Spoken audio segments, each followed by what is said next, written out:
자, 코아스템 캠온 살펴보도록 하겠습니다. 코아스템, 스템, 캠온 이렇게 되어 있죠. 두 개, 코아스템과 캠온이라고는 두 개의 회사가 합쳐져 가지고 하나의 회사가 된 회사예요. 줄기세포 유래로 신약을 만드는 회사고요.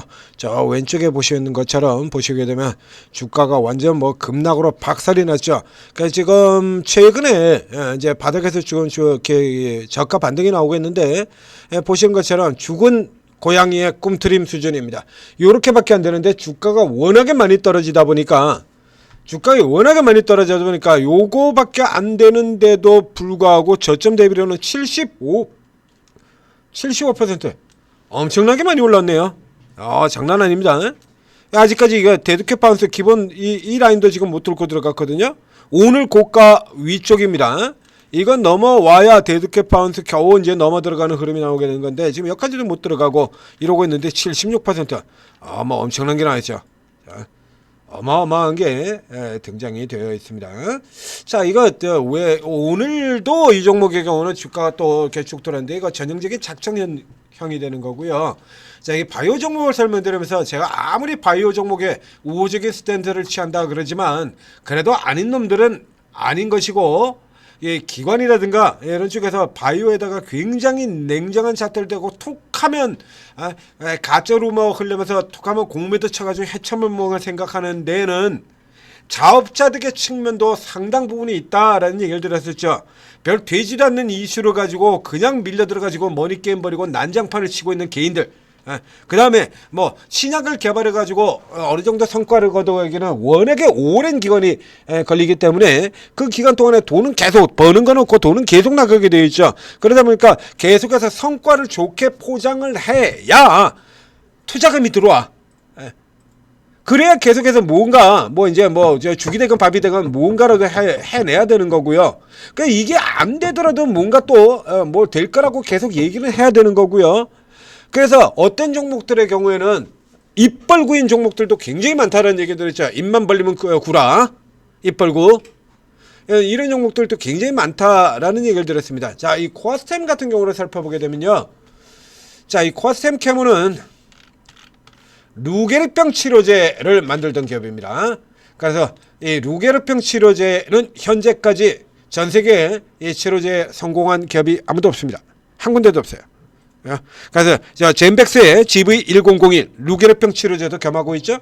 젠백스에서도 설명드렸지 않습니까? 젠백스의 GV1001이 진행성 핵상 마비에서 당연히 같이 이 루게르병 치료제도 이렇게 같이 하게 됩니다. 젠백스.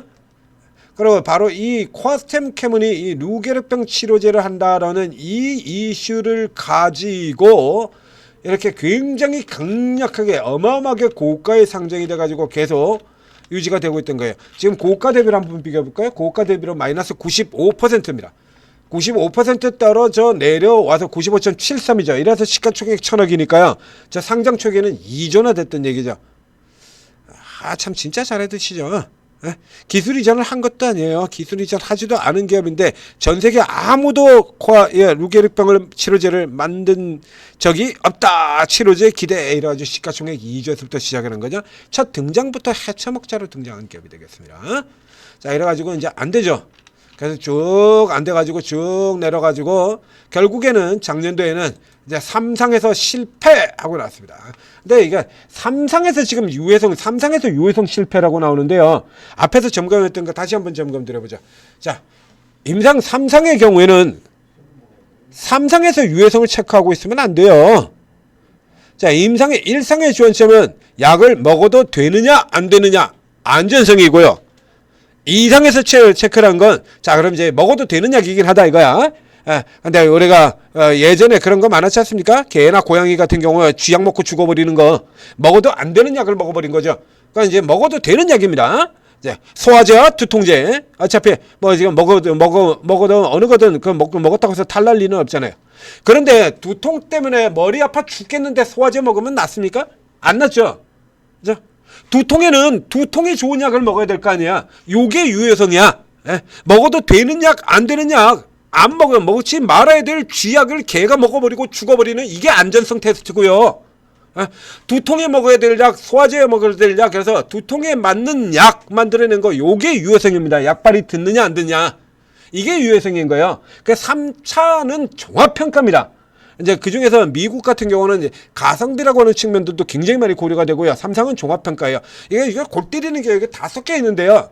재밌는 게, 자, 이거 우리 식약처 여러 번 얘기 들었었죠. 그래서 제가 주로 이제 식약처를 욕하는 쪽으로, 이 새끼들은 뭐 어떻게 된 놈들인지, 미국 FDA가 2019년도에 허가해준 약을 우리는 여태까지도 허가를 안 해줘가지고 결국에 SK바이오팜이 자력으로는 도저히 안 되겠다 해서 동아제약을 끼어들여가지고 동아제약을 집어넣고서야 이 SK바이오팜의 엑스코프리 같은 경우에는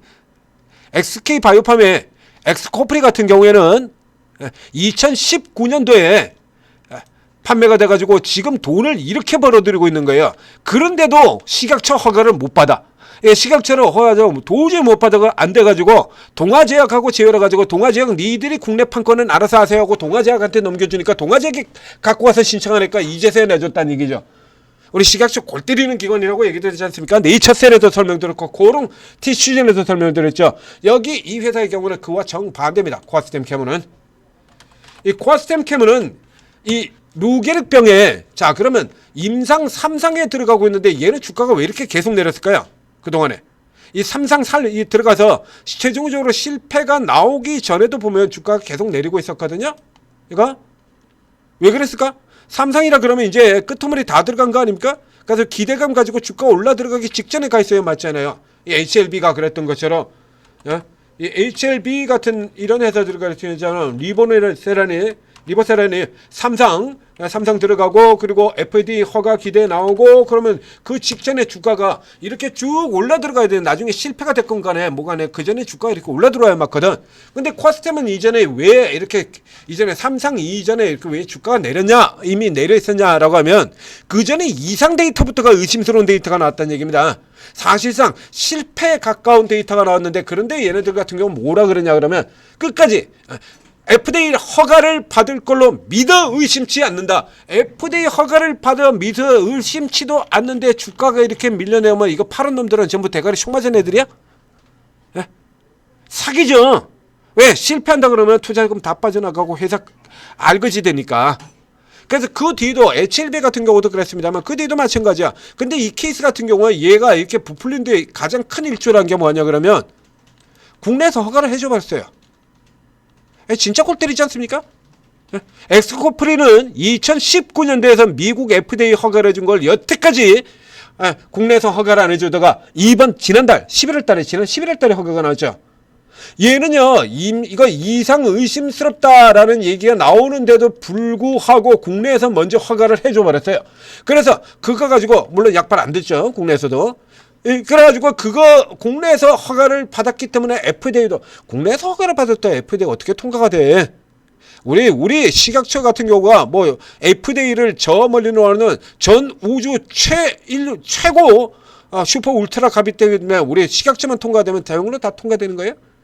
그러고 난 다음에 이제 깨진 다음에 또 무슨 소리를 하냐라고 하면, 깨진 다음에도, 자, 이게 이제 과거 스토리를 계속 얘기 드리고 있습니다. 이거 과거 스토리를 알아야 이게 이제 현재 진행되는 상황도 알기 때문에, 실패했는데도 불구하고 FDA 시판 허가를 도전하는데 왜 다른 회사들 같은 경우가 시판 허가를 받았다고?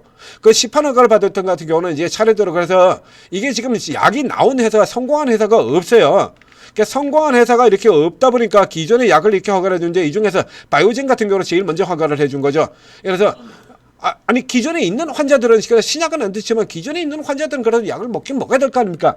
그러니까 이거 이제 이게 각각 얘는 요만큼 요런 데서 장점이 있고, 얘는 요런 데서 장점이 있잖아요. 다른 데서는 약점이 있고, 얘는 요런 데서 장점이 있지만 다른 데서 약점이 있고, 이랬다는 얘기입니다. 그래서 여기서 이제 허가를 내주면서 시가서 차례대로 나머지 애들 같은 경우도 이래가지고 이제 조건부 허가 내준 거예요. 그러니까 우리도 할 수 있지 않겠느냐라고 얘기했는데, 문제는 이게요, 이상만으로 조건부가 내줬죠. 근데 이상 같은 경우도 이렇게 여기는 이렇게 되게 좋은 걸로 나왔지만 좋지 않아요. 여기서 이렇게 좋았다라면 삼성이 실패할 리가 없잖아요. 예? 수치 자체가 그냥 완전 실패예요, 이건. 근데 이래가지고 계속해서 된다라고 얘기를 해야 자금이 들어올 거 아니야. 예? 까지 이렇게 밀어준 다음에 다시 또 세력성 유입으로 들어오는 겁니다. 이제 최근 같은 경우 오늘 제 재료에서 또 뭘 쓰냐라고 하면 이렇게 살펴보게 되면요. 계속 무한 되돌입해요, 이거 사실상. 이래가지고 여기 이 케이스 같은 경우 그래서 미국 이것도 또 애매하죠. 이거 전형적인 어플인데 뭐 13조 그럼 얘가 무슨 마치 13조를 먹는 것처럼 이렇게 얘기를 하고 있는데 실제로 크기로는 그래서 이렇게 어쨌든 간에 요거 가지고 이제 거기에 접근까지는 한 약이지 않습니까? 그러니까 이제 요런 것들 인정을 받아 가지고 요 안에 그래서 이제 그 중에 하나로 집어 넣어져 있다. 근데 실제 크기는 이거야. 2200억 요거 가지고 이제 다 놀아먹는 겁니다. 해가지고 뭐 그렇게 크게 되는 거 아니에요. 여기 들어갔다 그래가지고 그래서 이거라도 안 되면 앞에 얘기 드렸지 않습니까? 앞에 얘기 드렸던 것처럼 미국의 임상 3상 같은 경우는 가성비적인 요건에서 종합평가라는 걸 따진다라고 얘기를 드렸잖아요. 그래서 아무도 없다라고 하면 특별하게 아주 잘못되지 않은 경우라 그러면 허가해줘버려요. 약이 없으면. 일단. 그래서 이런 케이스들이 이렇게 FDA에서 많이 나오거든요. 그러니까 이렇게 우리 SK바이오팜이 결국에 국내에서 허가를 못 얻어가지고 동아제약을 껴가지고 허가 받은 것처럼 이제 이런 식으로 하겠다라는 건데 이거 하기 전에요. 그 전에 임상 수치 자체가 너무 나빠요. 이 유효성 지표 자체가 이거 이따위로 나오는데 이게 어떻게 이상해서 성공을 했냐 이거야. 이게 예? 굉장히 안 좋게 나왔거든요. 이거 안 좋아도 무지막지 이게 도대체 이상해서 성공했다는 이거 그러니까 애초에 그러니까 이상해서부터 의심한 그들이 맞았다라는 얘기는 거죠. 단순히 다른 정보 툭 한번 핑계만 잡고 그냥 까버리고 하는 게 아니라 처음부터 이상해서부터 의심한 그게 맞다라는 얘기입니다. 뭐 피값 조작이라든가 이런 거 굉장히 많이 하죠. 그러니까 얘네들 이 잡스러운 자업자득 제약바이오들 같은 경우에 그래서 임상 나온 것 같은 경우도 지들 유리한 부분만 공개를 하자고 지들이 불리한 자료 같은 경우는 공개를 안 하고 빼버리는 케이스 무지하게 많습니다. 굉장히 많아요. 그래서 이걸 다 합쳐가지고 보면 성공이 아니야. 그런데 지들 불리한 걸 쏙 빼버리고 지들이 잘 나온 숫자 있지 않습니까? 잘 나온 숫자만 공개를 하면서 성공했다 그러는 거거든. 그러니까 이런 거 같은 경우는 삼상 가가지고 안 먹히는 거죠. 이건 이 정도 수치라 그러면 임상에서 깨졌어야 돼요. 얘 가지고는 뚫고 못 들어갑니다. 이거. 그러니까 이 케이스 같은 경우는 전형적으로 수급 세력이 만들어낸 시세다라는 얘기예요. 코아스템 캐면 이런 식으로 이게 쫙 들어가지고 주가 당겨놓고 그리고 해먹는 거죠. 이거. 그래서 지금 이런 재료에 혹해서 들어가게 된다 그러면 호구 인증해버리는 셈이나 마찬가지가 됩니다. 제약바이오에서도 진짜로 올라가는 종목들, 싼 종목들 제가 설명 다 해드리고 다 잡아드렸지 않습니까? 이런 데 들어가시면 앞에도 얘기했잖아요. 이런 데 들어가셔가지고 이렇게 덜컥하고 물려버리게 하시면 돼요. 그 다음에 시장 아무리 좋아도 쓸모없어요. 그러니까 여기 들어가시는 거 아닙니다. 그래서 예전에 이름되고 있는 이런 회사 같은 경우는 들어가지 말라고 하는 종목들이 있잖아요. HLB 들어가시면 안 되고요. 신레전 들어가시면 안 되고요. 코아스텐 캐몬 들어가시면 안 됩니다. 그러니까 이 지나간 종목 여기다가 붙들고 들어가시면 안 돼요. 이 종목들의 공통점은 또 모두가 다 이 파이프라인을 제외한 나머지 파이프라인이 없는 종목이에요. 그러니까 A가 실패하면 그럼 B라도 들고 와야지. 예? A가 실패했으면 B, C가 들어와야 돼요. 그래서 젠백스 같은 경우는 제가 굉장히 안 좋게 얘기하는 종목입니다만 향후의 흐름에서는 오히려 젠백스 같은 경우는 더 나은 쪽으로 얘기되지 않습니까? 왜? 김상재 회장이 그걸 가만히 내버려 둘 사람이 아니거든. 췌장암 실패 알츠하이머 진행성마비 덮쳐가지고 날려버린 다음에 이거 다 실패해요. 그 다음에 루게릭 파킨슨 나머지 전립선 GV1001은 적응증이 굉장히 많은 사실상 만병통치약 같은 약이야. 그 나머지 다른 제에서 또 만들어서 또 낼 사람이에요. 그 사람은. 그럴 때는 젠백스 같은 경우는 다음에 다른 재료 가지고 또 올라올 수가 있어요. 근데 얘네는 뭐 있어? 없잖아요.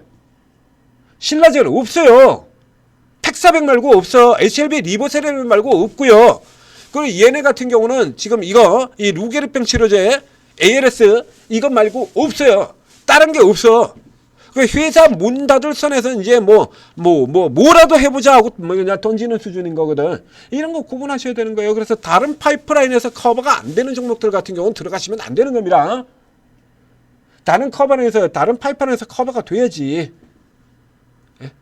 다른 파이프를 가지고 있어도 주가들 많이 올라 들어가면 유한양이처럼 저렇게 막 계속해서 때려 파는 놈들이 나오는 게 제약바이오인데 다른 파이프라인도 없는데 무슨 그러면 이제 완전 그냥 야 뭐 지금 요 최근에 나오는 뭐 현대약품이라든가 같은 이런 전형적인 이제 수급 세력 형태 이거밖에 안 되는 거거든요.